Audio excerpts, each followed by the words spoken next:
Welcome to Chapter 2, Designing a Healthy Diet. What's your philosophy regarding the food you eat? How do we develop a healthy philosophy in regards to nutrition, and how do we make the right choices? How do we know what the right choices are? In today's presentation, we'll look at food philosophy, some tips for making healthier choices, and look at the current guidelines for the food we eat. Having a healthy food philosophy will minimize the risk of developing a nutrition-related illness in the future. Several general guidelines to a healthy food philosophy include your ability to control how much you eat. Do you know when you should stop eating, or do you mindlessly keep munching away? Next, pay attention to what you eat and make sure that you get whole grains and plenty of fruits and vegetables.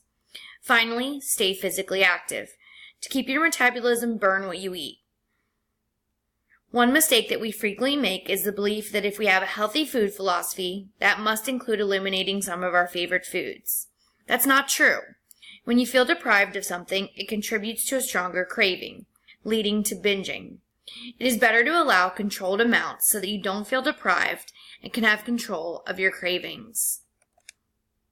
Having a healthy food philosophy also includes eating a wide variety of foods and making sure we get foods from all of the food groups, including grains, fruits, veggies, dairy, and protein. By adding variety to the foods we eat, or how we prepare them, it makes eating more enjoyable and helps to avoid boredom with food.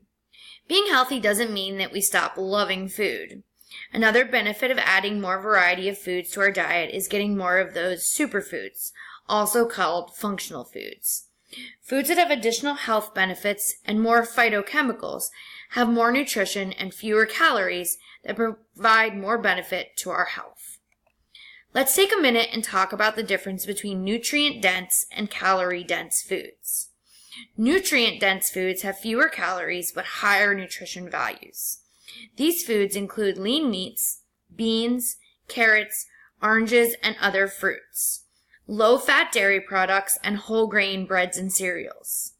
Calorie-dense foods, on the other hand, have high calories and little nutritional value. They're called empty calories because they offer little value other than providing calories. This includes foods like cookies, chips, soda, and candy. It is recommended that our nutrition focus on the nutrient-dense foods and limit the calorie-dense foods as much as possible. Balancing nutritional intake is an exercise in moderation and does not necessarily require that we eat less food, just eat more of the right foods. The energy density of a particular food is a measure of the actual weight of the food and the calories in the food. Energy-dense food have more calories than less food, so these also are calorie-dense foods. Things like cookies, for example. A cookie has a very small actual weight, average of 0.5 ounces, and has 57 calories. Many cookies come in packets of 6, so you have eaten 3 total ounces of food and consumed 342 calories. Low energy-dense foods have lower calories in more food. This means you can eat more food. Let's use fresh, raw broccoli for an example. Half cup of broccoli weighs about 1.5 ounces and has 10 calories. Since we're comparing this to 3 ounces of cookies, 3 ounces of broccoli would be 1 cup and only have 20 calories. To take it one step further, you can eat 1 pack of 6 little cookies for 342 calories, or eat 17.1 cups of broccoli for the same number of calories. Which one do you think will keep you full the longest? Since our body's tendency is to consume food based upon its actual weight, eating more low-energy foods actually allows you to consume more food by weight than eating the calorie-dense foods. The most current dietary guidelines were established in 2010 and apply to all people ages 2 and older. The guidelines mimic the recommendations from the Healthy People 2020 initiative, the WHO, and IOM. These guidelines call for an overall reduction in calories, intake of sweetened beverages, saturated fat and sodium, and an increase in the amount of physical activity. The major goals of these guidelines are to manage weight by balancing intake with activity, Encourage the consumption of more fruits, veggies, whole grains, low-fat dairy and seafood, and discourage consumption of foods with high levels of sodium, saturated fats, trans fats, cholesterol, added sugar, or refined grains. Balancing calories to manage weight takes some effort on our part, and not just in terms of physical activity. We need to be more aware of the number of calories we take in, and how many calories we need to manage weight. If there's not a balance in these two factors, weight will change either up or down. More calories in than out results in weight gain, and more calories out than in results in weight loss. The goal here is to achieve a healthy weight and then maintain it in a healthy range. Everyone's weight fluctuates a little, so allow yourself a little leeway when looking at the scale. Which food should we decrease our intake of to get on a healthy plan? First, solid fats, or that fats that you can see and are solid at room temperature: butter, meat fat, and lard. Second, limit the intake of foods with added sugar, either added during processing or during cooking. And limit refined grains. Refined grains include most white breads, regular pastas, white rice, and most breakfast cereals. The adding of sugar for taste or for processing simply adds empty calories to these foods, and in the case of processing grains, removes much of the nutrition. To replace the intake that we are limiting or eliminating, add more nutrient-dense foods such as fresh fruits and vegetables, whole grains, leaner meats, and instead of using butter, use plant oil such as vegetable oil or olive oil. One thing to be wary of when changing your intake is to not go overboard. Make those traditional foods and personal favorites a more healthy option so you can continue to enjoy them. Moderation is always best when it comes to food. When looking at your intake and are attempting to apply the guidelines, you need to consider your own health and goals.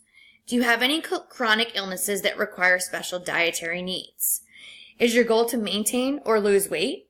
Use all the tools available to help guide you, and it is always a good idea to check with your diet before you make any significant changes. There is an abundance of good nutritional information available from sources that are easy to access, including the American Heart Association, the American Cancer Society, and World Health Organization. I have mentioned physical activity several times during this presentation. The current recommendation is 30 minutes of moderate physical activity 5 times per week for adults. The duration and intensity of the activity increases or decreases the amount, but as a general rule, 150 minutes per week. The more active you are, the greater the health benefits to your body and the lower your risk. The most important thing is to avoid a sedentary lifestyle where most of the time you are inactive. Let's discuss the MyPlate website in a little more detail, as this is one great resource to help you get started. MyPlate was developed in 2010 in response to the new dietary guidelines and was designed to be easier to understand than the food pyramids of the past by using a plate, something common and familiar as the visual representation. The tools divide the plate into sections indicating how much food from each group you should have. The website offers tools and advice, helps with portion control, and provides menu planning tools. This is not the perfect tool because it does not recommend specific foods to eat or avoid, but it is better than some of the resources available in the past. Individual nutritional health falls along a range of possibilities from undernutrition to desirable nutrition to overnutrition. The extremes are the unhealthy options. Desirable nutrition is that state where we are giving our bodies enough nutrients and calories to support all normal function. Undernutrition occurs when we don't have enough of a certain nutrient or of many nutrients or calories to support normal functioning. This leads to nutritional deficiencies, weight loss, muscle wasting, or even malnutrition and starvation. Overnutrition occurs when we provide too much of a specific nutrient, several nutrients, or overall caloric intake to our bodies. This leads to weight gain and eventually obesity. Some nutrients can become toxic at high levels, leading to illness. Both over and undernutrition don't occur with a single meal or a single day, but are situations that occur over periods of time. How do we evaluate someone's nutritional state? One of the easiest ways is to follow the ABCDE method of assessment. A is those anthropometric measurements such as height, weight, and circumference of hips and waist. B is biochemical studies or lab studies to evaluate levels of specific nutrients. C is a clinical assessment performed by a doctor or nurse looking for signs of an altered nutritional status. D is a dietary assessment, which is usually completed by a dietitian or nutritionist. And E is an environmental assessment, which includes a food history, looks at food availability, and economics. How important is nutrition? Very important, but it is frequently ignored or put off until later. Poor nutritional choices do not lead to immediate disease, but our risk is still rising. Poor nutrition does have an immediate impact on how you feel. Tired, unfocused, weak, more immediately, but we usually chalk those symptoms up to working too hard. Even those with more significant nutritional deficiencies may ignore the symptoms because the symptoms are often vague and can apply to a variety of problems. We should all be concerned with nutrition throughout our lifetime because the food choices we are making now will affect our health in the future. Eating a healthy diet and remaining physically active will help everyone live a longer, happier, and healthier life. What are the recommendations for specific nutrients?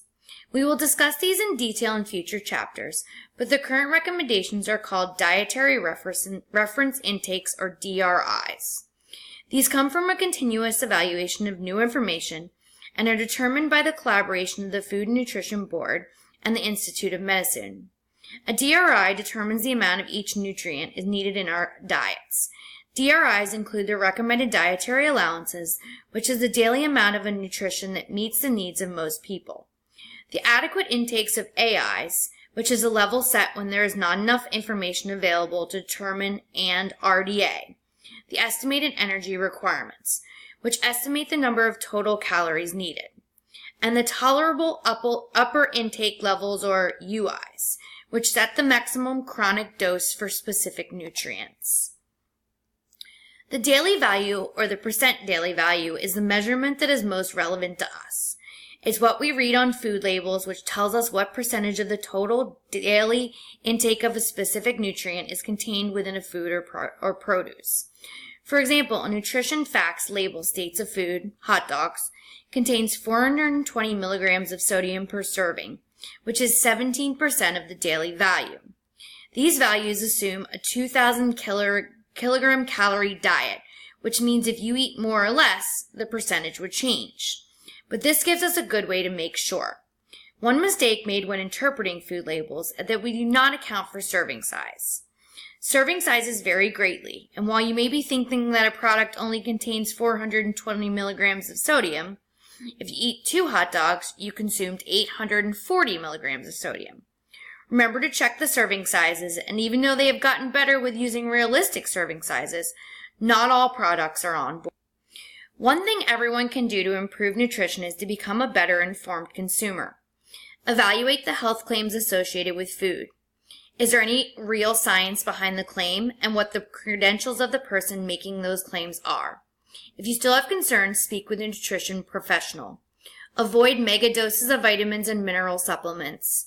Some vitamins and minerals can become toxic if taken in high doses for long periods of time. Become an avid label reader and really look at the products you're spending your money on. Finally, if you still need help, ask your doctor to refer you to a registered dietitian to help you get started. Remember, the key to good nutrition is moderation and balance. Thanks for listening to Chapter 2. Head on over to your assignments for this week to complete everything. Have a great day.